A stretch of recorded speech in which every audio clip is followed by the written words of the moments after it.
एक कमाल नाम का लड़का मुर्दा था, दरिया में बहता हुआ जा रहा था। शेख तकी जो सिकंदर लोधी राजा दिल्ली के बादशाह का धार्मिक गुरु था,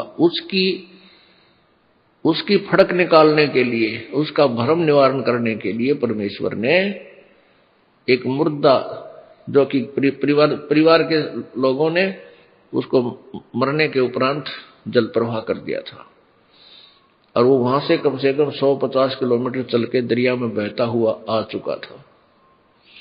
उसको जीवित किया, धर्मराज के दरबार से छुड़वा लाए वो परमात्मा। ऐसे ही एक शेख तकी जो धार्मिक पीर था सिकंदर लोधी राजा का, उसने आखिर में ये शर्त रख दी कि मैं कबीर को अल्लाह जब मानूंगा, तब मानूंगा जब ये मेरी लड़की को जीवित कर दे जो कब्र में दबा रखी है।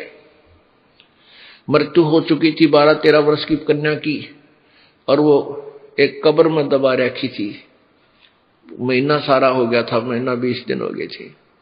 तब परमेश्वर ने कई हजार व्यक्तियों के सामने, राजा सिकंदर लोधी के सामने और पीर के सामने वो कब्र फड़वा के और कहा था, हे जीवात्मा जहां भी है, कबीर हुक्म से वापस आ, इस शरीर में प्रवेश कर बेटी बाहर आ।